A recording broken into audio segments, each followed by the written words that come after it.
2026 ಹೇಗಿರುತ್ತೆ? ರಾಶ್ಯಾಧಿಪತಿಯಾಗಿರ್ತಕ್ಕಂಥ ಶನಿ 3ನೇ ಮನೇಲಿ ಕುತ್ಕೊಂಡು ಸಾಕಷ್ಟು ಎಫರ್ಟ್ ಹಾಕಬೇಕು. ಏನೇ ಎಫರ್ಟ್ ಹಾಕಿದ್ರು ಕೂಡ ರಿಸಲ್ಟ್ ಇಮಿಡಿಯೇಟ್ ಆಗಿಲ್ಲ. 2026 ನಿಮ್ಮ ಫಲಿತಾಂಶದಲ್ಲಿ ಡಿಲೆ. ಮಕರ ರಾಶಿಯವರಿಗೆ ಅತ್ಯಂತ ಹೆಚ್ಚಿನ ಡಿಲೆ.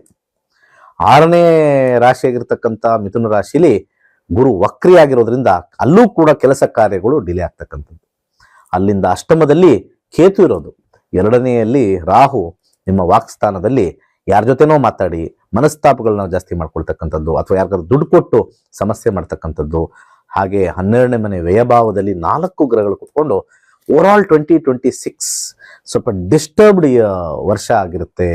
ಸ್ವಲ್ಪ ಕೇರ್ಫುಲ್ ಆಗಿರಬೇಕು. 2026 ಆಕ್ಸಿಡೆಂಟ್ ಕಾಂಬಿನೇಷನ್ ಇರ್ಬೋದು, ಹಣಕಾಸು ಇರ್ಬೋದು, ಹೊಸ ಬಿಸ್ನೆಸ್ ಸ್ಟಾರ್ಟ್ ಮಾಡಿ ಲಾಸ್ ಆಗಿರ್ಬೋದು, ಕೊಡಬೇಕಾಗಿರೋ ಹಣ ಕೊಡದೇ ಇರ್ಬೋದು, ಕೊಟ್ಟಿರೋ ಹಣ ವಾಪಸ್ ಬರದೇ ಇರ್ಬೋದು. ಮಕರ ರಾಶಿಯವರಿಗೆ 2026 ಅಷ್ಟು ಪ್ರಾಫಿಟಬಲ್ ಇಲ್ಲ ಎಲ್ಲ ರೀತಿಲೂ. ಏನು ಮಾಡೋಣ ಇದಕ್ಕೆ? 2 ವಿಚಾರ.